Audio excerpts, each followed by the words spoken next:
privacy and stuff like Yeah, that. with due respect, he had my phone in his custody for about 30 minutes and it was unlocked. Okay. So obviously in that time, I hope I'm wrong, you know what I mean? Hopefully I'm made to look like an idiot. There's no reason to have deleted anything. If they wanted something on there, then I appreciate that. But I'm just had encounters with other Met officers where it has happened, so I have to take this due procedure. That's all it is. I'm not trying to be funny with you, or you can tell like I'm not here for any more drama. Like I'm on to the next one now. You know what I mean? So you know what this is now. Like you're not going to bother public photographers and that filming outside the station. Like I said, it's just getting a bit silly now, mate. Really, like all this is just played into my hands. You know that. Like, I understand, but what you do is exactly the same thing that someone else would do that would have like a sinister look at it. No, but not. It's a good little cover to say, oh, it's because I upload it onto YouTube and stuff like that. I mean, I did ask you for your YouTube page. Oh, you're the same. Oh, you're the same lad from last week. I was one of them. Oh yeah, you had the mask on. I didn't recognise you. No, you was all right with me. To be fair, you was all right with me, mate. I remember you said the whole kind of cover-up story with. But come on, realistically, what you think a genuine terrorist? All right, yes, then the people. So we're back today at Lavender Hill Police Station. I'd imagine you'll be seeing this video after the Lavender Hill Police Station itself. So I was filming here last week. I was searched and detained under Section 43. Obviously, my phone was seized by PC Aaron Chanda as he believed it could be used in the commission of an offence under Terrorism Act 2000. So after thorough correspondence with a few people in the Met, his line manager, they've said that I can get the phone back. So I'm going to get the phone back right now. Obviously I'm going to film all of it, and yeah, obviously I'm going to film all of it and see if they've deleted any footage. So I'm going to keep the camera rolling. By now they should know that film is not a problem, so I don't expect any problems. This opening establishes the full context of the incident before we even step inside the station. The auditor explains that this visit is not random. It is a direct follow-up to a prior detention under Section 43 of the Terrorism Act, where his phone was seized based on speculative belief rather than concrete evidence. Importantly, he frames this as a recovery mission, not a confrontation. That distinction matters from an accountability standpoint. This immediately raises questions about proportionality, necessity, and whether the original seizure met the legal threshold required under counter-terror legislation. To be fair. Hello, mate. You've been expecting me, yeah? Yeah. You don't mind the cameras rolling, but we know by now, innit? This is alright. Is that okay, yeah? You don't mind me recording, do you? Yeah, obviously we've been through all this drama already, like... Where is the sergeant? Miss Leah something? Arbuckle, she's not in today. Is she not in today? Have you got any like sergeant or inspector I can speak to? So the inspector covers the whole of one side, so he's not based here. Is he not? We don't. One sec, that's going to close on you in a minute, so watch yourself.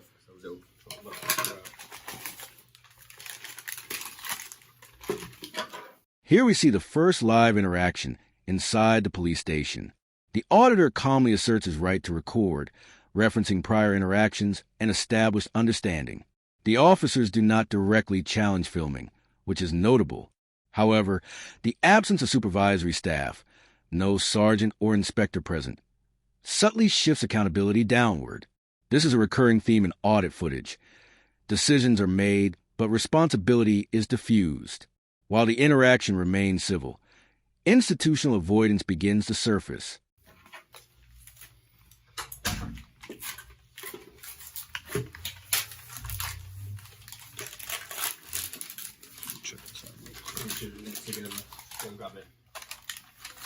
Yeah, that's alright, mate. I don't worry about that. I'm more concerned about whether stuff was deleted, yeah? So let's just double check. If you bear with me one moment. Just so you can be a witness, you know what I mean? I know this has got nothing to do with me, mate. I can appreciate that. You got the portable charger? So yeah. How are you anyway, mate? You good? Yeah, not too bad. Doing all the polling stations. Yeah. Sorry that you've had to be flipping involved in all this stuff, do you know what I mean? I appreciate people don't want camera stuff in their face, this and that, but unfortunately I'm not happy with what happened last Thursday, you know, so these procedures have to be taken. You don't mind if we just wait here whilst the phone charges? He's on whilst it's charging? I mean, Not going to sit here for like an hour, are we? no, mate. It'll take a matter of minutes. Oh yeah. I just want a witness to the incident. I'm pretty 100% confident nothing's going to have been touched on that.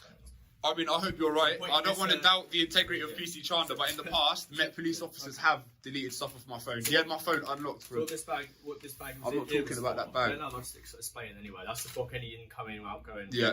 To people delete stuff, wirelessly and stuff like Yeah, that. with due respect, he had my phone in his custody for about 30 minutes and it was unlocked. Okay. So obviously in that time, I hope I'm wrong, you know what I mean? Hopefully I'm made to look like an There'd idiot. be no reason to have deleted anything. If they wanted something on there, then I appreciate that. But I'm just had encounters with other Met officers where it has happened, so I have to take this due procedure. This segment highlights a critical safeguard, verification. The auditor insists on checking the device in front of a witness to ensure no data was altered or deleted.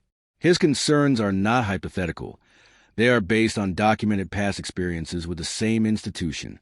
Legally, this is a reasonable request. When police seize personal property, especially unlocked digital devices, the integrity of that data becomes a matter of public trust. The auditor's insistence here is procedural, not provocative. That's all it is. I'm not trying to be funny with you, or you can tell, like, I'm not here for any more drama. Like, I'm on to the next one now, you know what I mean? So you know what this is now, like, you're not going to bother public photographers and that filming outside the station. Like I said, It's just getting a bit silly now, mate, really. Like, all this is just played into my hands, you know that? I understand, but what you do is exactly the same thing that someone else would do that would have like a sinister look at it. No, but not. It's a good little cover to say, oh, it's because I upload it onto YouTube and stuff like that. I mean, I did ask you for your YouTube page. Oh, you're the same lad from last week? I was one of them. Oh, yeah, you had the mask on. I didn't recognise you. No, you was alright with me, to be fair.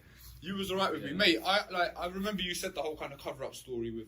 But come on, realistically, what? You think a genuine terrorist is going to pose as an auditor? Do you think genuine terrorists are even aware of auditing and this and that? Like, it's not, there's a few holes in that narrative, but again, I'm not here to have an argument. All I want is for you to be a witness that this hasn't been deleted, and then I'll be on my way.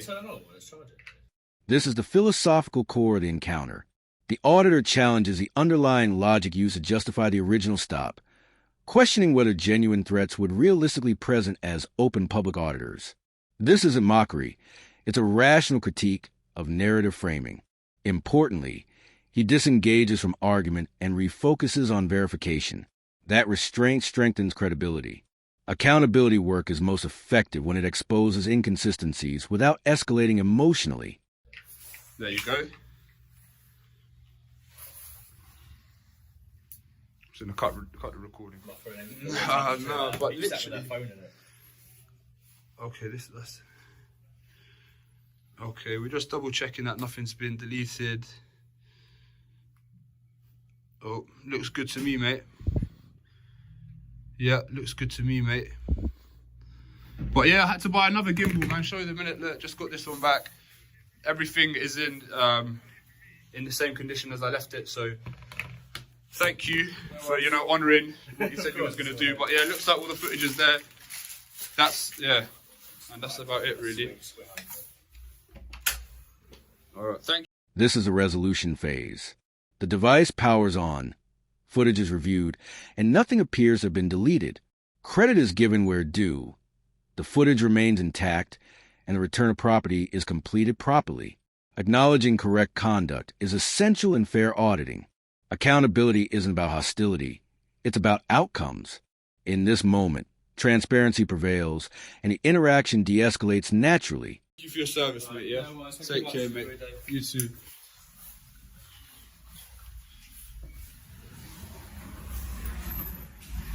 Alright, man. So, fair play to that geezer. Like I said, we've got the phone back now. How can I not keep this thing still? We've got the phone back. We've got all the footage. Look, this is that Joker. This is some shoddy camera work. Yeah, so we're just gonna watch through the footage right now. But again, Lavender Hill Police Station. They dealt with it in the end. I had to apply a lot of pressure, send various emails, do lots of different stuff. had to go above and beyond. But it goes to show if you apply enough pressure and don't give them any respite, then sometimes they are willing to compromise. Like, it shouldn't have to come to this. I shouldn't be having to make like legal threats and this and that for them to play ball. But this is the way you got to deal with these people, man. But yeah, little victory, I reckon. This closing reflection reinforces the broader lesson. The phone was only returned after persistent pressure, escalation, and legal assertion, not goodwill. While the outcome is positive, the process exposes a systemic issue. Rights are often respected only after resistance. The takeaway is clear. Knowledge, persistence, and documentation matter. This wasn't just about a phone. It was about reinforcing boundaries and reminding institutions that public accountability is not optional.